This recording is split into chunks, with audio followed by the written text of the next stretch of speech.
여러분은 스트레스를 받으시면 어떻게 푸십니까? 우리가 살아가다 보면은 이런저런 일들로 스트레스를 받게 됩니다. 집에서, 가정에서, 자녀 때문에, 남편 때문에, 와이프 때문에, 세상에서는 직장에서 상사 때문에, 무능하게 보이는 후임 때문에 여러 가지 스트레스를 우리는 받고 살아갑니다. 그래서 스트레스를 뭔가의 방법으로, 각자의 방법으로 해소를 하십니다. 세상 사람들은 술을 마시고 담배를 피우는 것으로 그렇게 하시는데, 그리스도인들은 이런 부분에서 참 부족하죠. 약점이 있죠. 우리는 이런 걸 못하니까 어떻게 하죠? 과식을 하거나 잠을 자거나, 아니면은 노래를 부르거나 여행을 가거나 영화를 보거나 취미 활동을 하거나 산을 간다거나, 아니면은 연락을 끊고 잠수를 탄다거나 여러 가지 방법으로 스트레스를 해소를 합니다. 이 스트레스라고 하는 게 만병의 근원이죠. 폭식하고 과식하고 밤에 잠이 안 오는 불면증에 수면 부족에 시달리게 되면 몸의 면역력이 저하되고 각종 질병이 발생하게 됩니다. 그래서 병원에 가서 의사를 만나면 의사가 늘 하는 말이 뻔해요. 스트레스 때문입니다. 술 끊으시고 담배 피지 마시고 마음 편하게 가지시고 잘 쉬시고 좋은 생각하십시오. 운동하시고 먹을 것 조절하십시오 라고 하는 스트레스를 다시 우리에게 주게 되죠.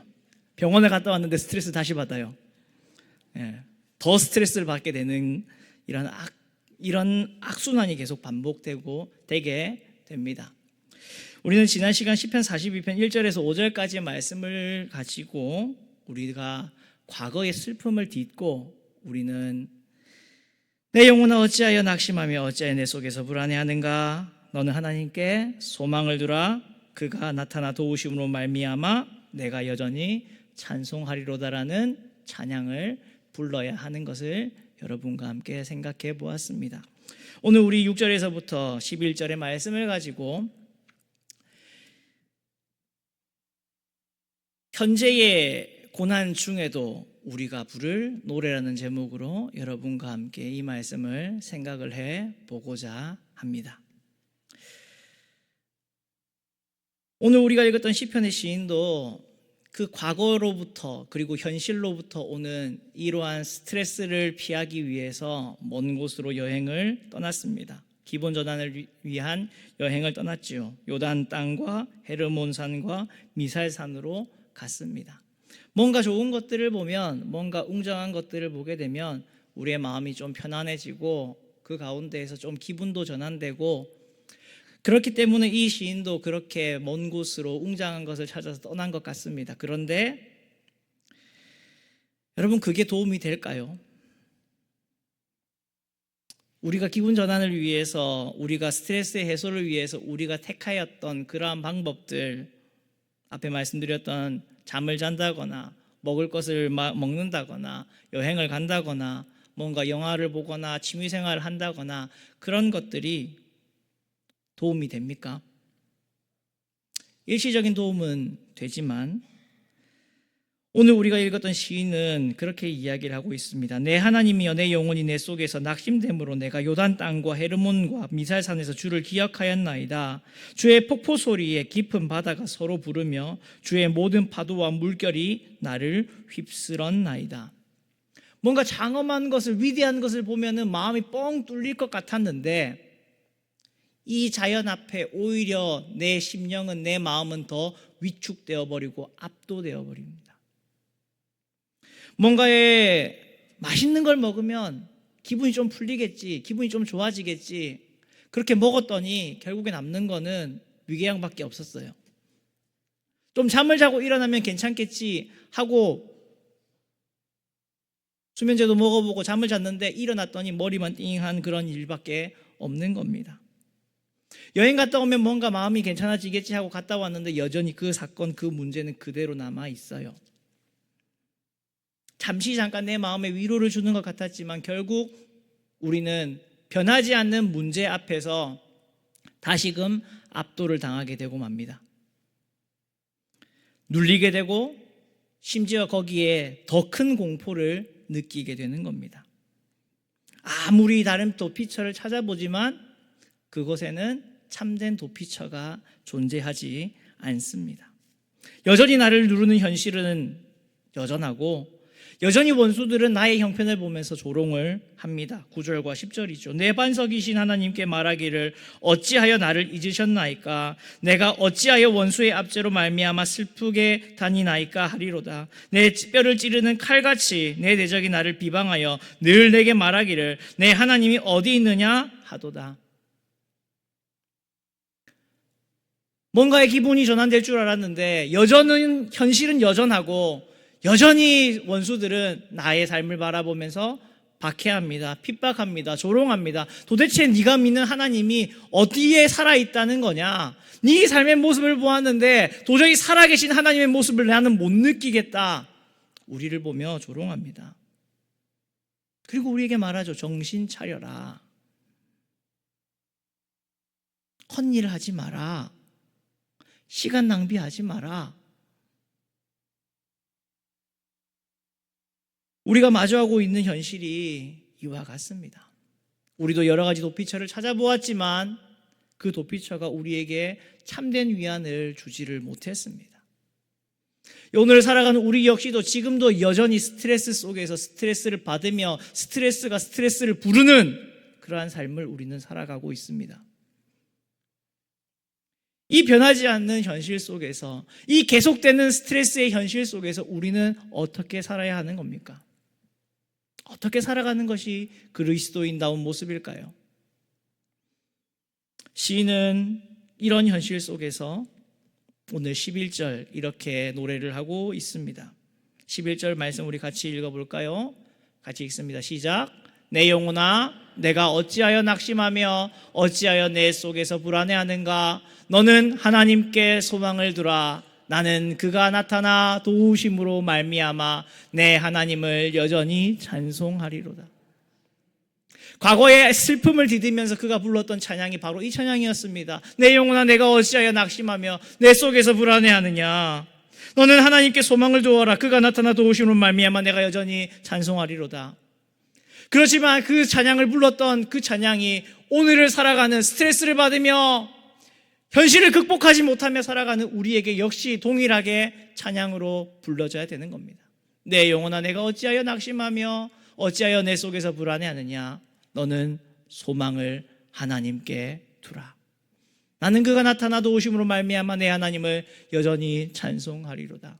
시인의 이 찬양 속에 우리가 참되게 찾아야 하고 의지해야 할 피난처가 어디 있는지를 우리에게 정확하게 알려주고 있습니다. 우리의 소망은 좋은 음식을 먹고 좋은 환경을 맞이하게 되고 뭔가 좋은 것을 보면서 장엄한 것을 보면서 새로운 것을 경험하게 되면서 위로와 평안을 얻게 되는 것이 아니라 우리의 참된 소망 대신 하나님을 만날 때에만, 오직 산 소망 되시는 하나님을 만날 때에만 우리의 모든 현실 속에서도 소망을 발견할 수 있게 되는 것을 우리는 발견하게 됩니다.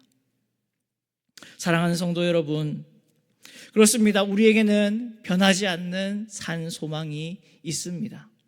세상은 알지 못하는, 세상은 만나보지 못한 산 소망이 우리에게는 있습니다.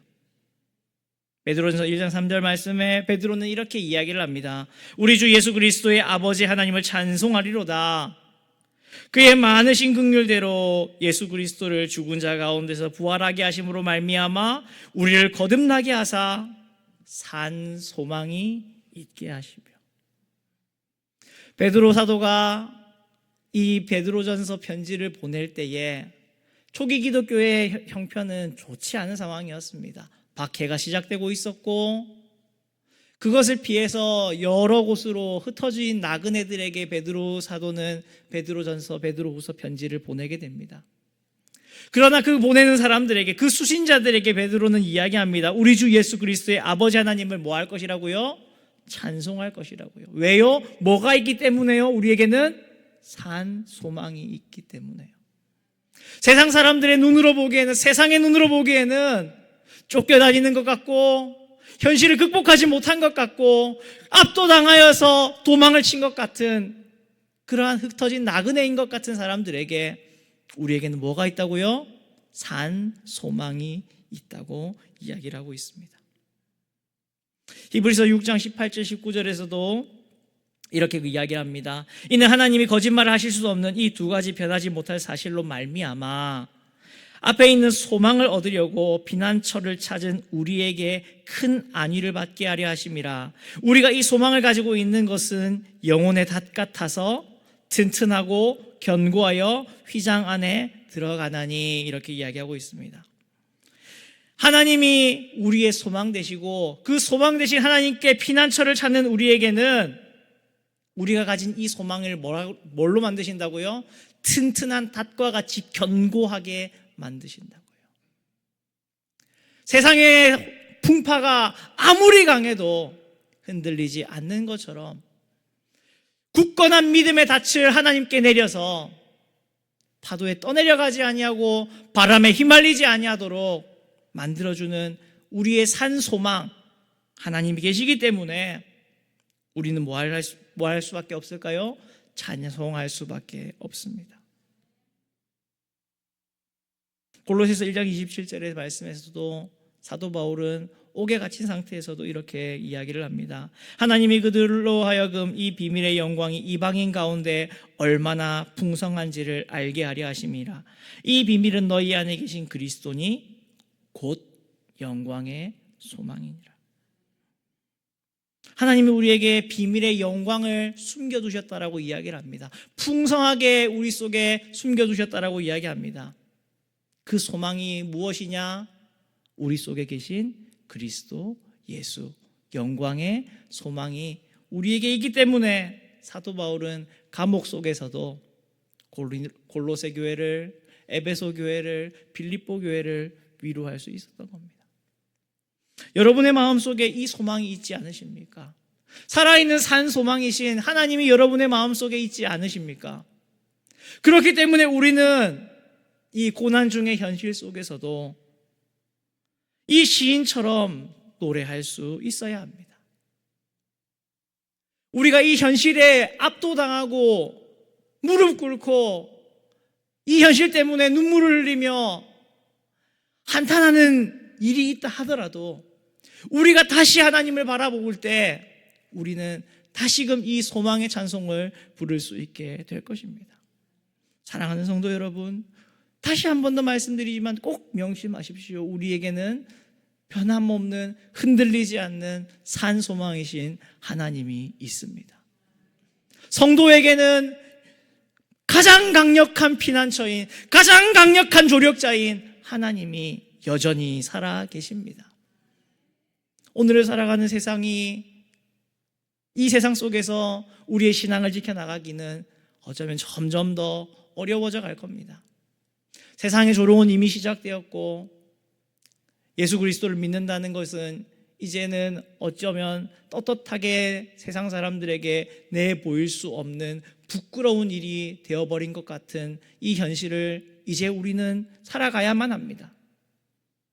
이 현실을 받아들이고 이 현실 속에 우리는 살아가야 합니다. 옛날을 기억할수록 오히려 우리에게 더 아픔이 커지고 슬픔이 커지고 낙심이 커지는 그러한 현실을 살아가야 합니다. 그렇지만 우리는 이 고난 중에서도, 이 현실 속의 아픔 속에서도 우리는 산 소망인 하나님을 붙잡아야 합니다. 아직 하나님은 끝을 내지 않았기 때문에, 아직 하나님은 살아계시고 아직 하나님은 역사하고 계시기 때문에 우리는 산 소망 되신 하나님을 붙잡아야 합니다. 믿음의 선배들이 다 이 소망을 가지고 살아갔습니다. 고린도서 3장 12절에서 바울은 이렇게 말합니다. 우리가 이 같은 소망이 있으므로 담대히 말하노니. 환난 속에서도 핍박하는 사람들이 있는 그 가운데에서도 바울은 이야기합니다. 우리에게는 소망이 있으므로 내가 담대히 말한다. 또 다른 서신인 로마서에서는 이렇게 말합니다. 소망 중에 즐거워하며 환난 중에 참으며 기도에 항상 힘쓴다고 이야기를 합니다. 소망이 있기 때문에, 그것 때문에 고난 속에서도 참고 기도하며 오히려 즐거워한다라고 이야기를 합니다. 이렇게 살아갈 때 세상은 우리를 이해하지 못하겠죠. 도대체 너는 왜 그러한 상황 속에서도 여전히 하나님을 찬송할 수 있느냐라고 우리에게 물어보게 되겠죠. 베드로서 3장 15절의 말씀처럼 너희 마음에 그리스도를 주로 삼아 거룩하게 하고 너희 속에 있는 소망에 관한 이유를 묻는 자에게 대답할 것을 항상 준비하되 온유와 두려움으로 하라는 말씀처럼 우리는 우리가 가지고 있는 이 소망을 세상 속에 보여주는 사람들이 되어야 합니다. 나타내 보일 수 있는 사람들이 되어야 합니다. 현실의 고난 중에서도 여전히 하나님을 바라보며 붙들며 찬송하는 사람들이 되어야 합니다.